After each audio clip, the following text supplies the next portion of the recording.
نهال استودیو بر ازرابر کریم میوانی و یک جدامی زرینه پیشانگه هایتکس بلا او زانیاریان زیده تر لسر کارو چالاکیا پیشانگه ای سال بدمه گلک بخیر هاتی برز رابر هنا گلک کس نزانن هایتکس و تچ اگر تو هنگ زانیاریان زیده تر لسر پیشانگه جبوان کسین کو نزانن هایتکس چیه گلو؟ زور سپاس. هایتکس پیشانگه چی نێودەوڵەتیە تایبەت بە بواری تەکنەلۆژیا کە تێیدا کۆمپانیا نێوخۆی و نێودەوڵەتیەکان بانگشت کراون یاخود بەشدارن لە پیشاندانی نوێترین ئەو سرویس و ئەو خزمەتگوزاریانەی کەوا دەتوانن پێشکەشی بازاری کاری بکەن. واتە پیشانگایەکی تەکنەلۆژی بازرگانیە. بله. بار لپیشانگه هایتکس و کومدیت کورسامستو چهارم لور آماده بون گلک کمپانیای بازرگانی این تکنولوژی و گلک گنجن خودانشیان جی لور آماده بون همیان حذکر بیروکه این خواه پیشکشی خلقی بکن داکو کمپانیا پشتگیری آوام بکن گلو ای سال پلان هایتکس چیه برنامه و پلان اینوه اگر کچکی شیرو ببکی لە هایتکس چگەلەوەی کە پیشانگایەکی بازرگانیە بەشی تریشی تێدایە واتە تەنها لانی بازرگانیەکەمان زەق نەکردوتەوە شوێنێکمان تایبەت کردیە بە پیشاندانی توانای گەنجان کە چەند مێزێکمان دابین کردیە هەرێک لەوانە پرۆژەی تایبەت بەخۆی و بیرۆکە و ئایدای تایبەت بەخۆی پیشانی بازاری کار دەدا پیشانی تەکنەلۆژیا و پیشانی سەرمایه‌دارەکانی دەدا لەو شوێنە هانی گەنجان دەدرێت کەوا لە جیاتی ئەوەی بیر لە دامەزراندن و لە فەرمانگە حکوومیەکان بکەنەوە بیر لە دروستکردنی پرۆژەیەک و دامەزراندنی چەند کەسێک لە لای خۆیان بکەنەوە واتە لە جیاتی ئەوەی ببنە فەرمانبەر چەند کەسانێک لە لای خۆیان بکەنە فەرمانبەر واتە ببنە هۆی دروستکردنی هەلی کات لە جیاتی ئەوەی هەلێکی کارداگیرکەن ئەوە جگە لە هەبوونی کۆنفرانسێکی تەکنەلۆژی کە چەندین پانێڵی جۆراوجۆری تێدا لەسەر نوێترین بابەتەکان با لە بیر نەکەین کەوا تیمی هایتەکسی ئەو ساڵ بریتە لە دیجیتالکردنی عێراق واتە حکوومەتی هەرێمی کوردستان و حکوومەتی عێراق بەرەو پرۆسی بە دیجیتال بوون دەڕۆن کەواتە هایتەکس ئەو پلاتفۆرمە دەبێت کەوا یارمەتی حکوومەتەکان دەدات لە بە دیجیتالکردن بە شێوازێکی خێراتر ئەگەر بەشێک لەو پرۆسەیە ببینە پێشەوە زۆر خۆشحاڵ دەبین کەەوە ئامانجێکی گەوری هایتەکسە. بله گلو هایتکس تنها کاری هلین کارج گنجان را برخسینه بەدڵنیایی و ئەگەر نمونەیەکێژی قال بکی بەدڵنیاییەوە زۆربەی کۆمپانیەکانی ئەوێ لەبەر ئەوەی گەنجانی زۆر پرۆفیشنال سەردانی هایتەکس دەکەن کۆمپانیەکان ئەو شتە بە دەرفەت دەزانن کەوا داوای بڵاوکردنەوەی هەلی کار لەو ڕۆژانە ڕادەگەێنن هەلی کار بڵاو دەکەنەوە کەوا گەنجانی خاوەنتوانە و خاوەن بەهرە کۆکەنەوە و نمونەی زۆریش لە هایتەکس ڕوویاندا بەڵام تەرکیزی هایتەکس زیاتر لەسەر دروستکردنی کارە دروستکردنی بزنسە گەورەکردنی بزنسی بچووکە ئێمە ساڵانە بە خۆڕایی شوێن بە چەند گەنجێک دەدەین تاوەکو دروست بن چاومان لەوەیە ساڵانی دواتر گەورە ببن کە بێن شوێنێک بگرن لە هایتەکس شانبەشانی کۆمپانیا گەورەکان و جیهانیەکان لەوێ ئەوانیش ببنە بەشێک لە بازاری تەکنەلۆژی کوردستان واتە ئەم کارم بێژن کۆڕۆلاوە لەڤەر دیتنە هەڵێن کارژ بۆ گەنجانە و دروستکردنا پەیوەندیت نابەراوان گەنجێن خۆدان بیرۆکە و هەروەها کۆمپانیایان جودا ئەو شتە لە پەراوێزی کارەکانی هایتەکس ڕوودەدا ینی ڕوودەدا کە کۆمپانیا گەورەکان کەسانی پرۆفیشناڵی تەکنەلۆژی بانگێش دەکەن لەوێندەر هەلی کاریان پێدەن با ئەو شتە لە بیر نەکەین کەوا هایتەکس بەشێکی هەیە تایبەت بە کادری تەکنەلۆژی واتە چەند شوێنێکمان دابین کردیە لە بۆ پەیمانگا و زانکۆکان کە بەشی تەکنەلۆژیان هەیە ئەوان کادری تەکنەلۆژی پێشکەشی بازاری تەکنەلۆژی دەکەن واتە بە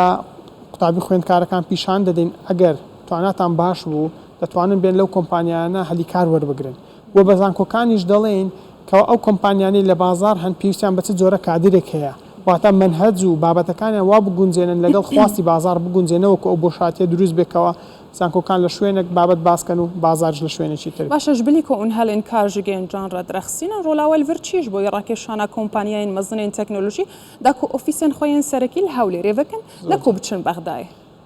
ئەو پرسیارە زۆر جوانە ئێمە لەسەر سەرڕای لایەنی ئاسایشی هەرێمی کوردستان لایەنی خۆشگوزەرانی هەرێمی کوردستان دەمانەوێت ئەو پەیامە بە کۆمپانیەکانیش پیشان بدەین کەوا لایەنی بازاری کاری هەرێمی کوردستانیش سەلامەتتر و گەورەترە لە خوار و ناوەڕاستی ناوچەکانی تری عێراق دەمانەوێت پیشانیان دێن ئەگەر نیازیدا هاتنە ناو بازاری عێراقیان هەیە باڵەڕێی کوردستانەوە داخل بن باڵەڕێی هەرێمی کوردستانەوە بێن ئەو هەلە لە بۆ خۆیان دروست بکەن ئۆفیسی سەرچیان لێرە بکەن و کە خۆشبەختانە ساڵانە ئەو ڕێژە لە زیادبووندایە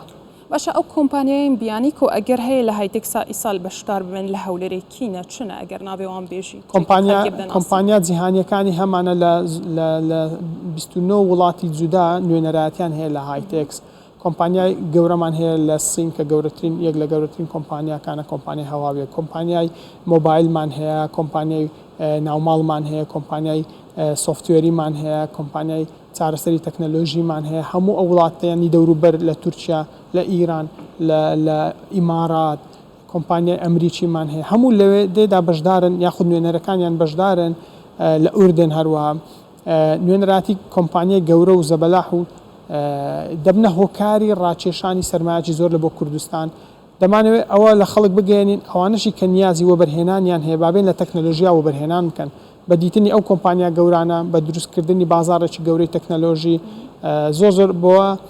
هیلاکینکەوە ئەو پەیامە بگەێنین دەجات ئەوی بێن وەبەرهێنان لە شتی تر بکەن کە دەکرێ بابێن وەبەرهێنان لە تەکنەلۆژیاش بکەن. تەکنەلۆژیا توانای چەندجارەکردنی سەروەت و سامانی ئەو کەسانی هەیە کە حەز دەکەن وەبەرهێنان بکەن بابێن لە جیاتی ئەوەی چەند باڵەخانەیەک دروست بکەن وەبەرهێنان لە چەند سۆفتوێرێک بکەن، لە چەند ڕۆبۆتێک بکەن، لە چەند سیستەمێکی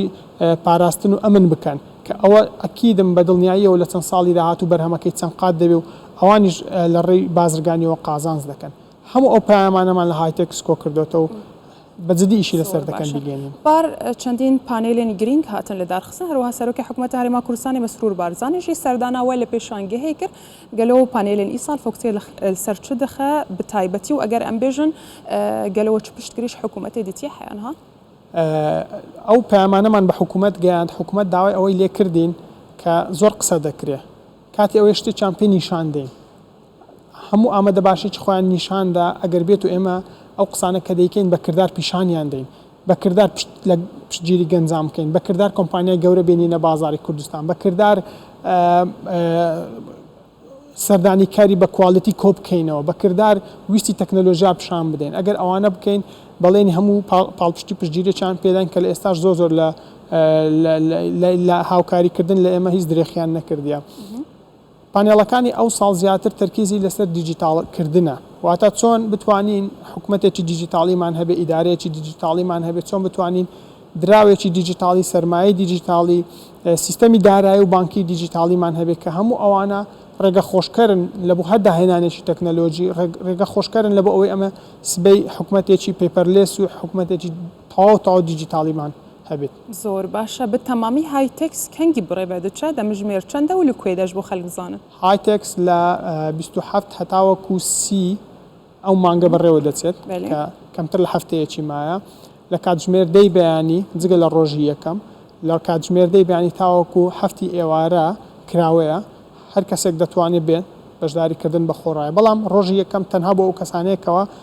سەرەتا لە ئۆنلاین خۆیان تۆمار دەکەن واتە ناتوانن بێن لەوێ خۆیان تۆمارکەن پێویستە لە ماڵەوە لە ڕێگەی لینکەکانی کە بڵاومان کردەوە خۆیان تۆمارکەن هەتاوەکو زیاتر ڕوویەکی تەکنەلۆژی تر بە ئیڤنتەکە پیشان بدەین. گەلێک باشە هێویا سەرکەوتنێ بەڕێز رابەر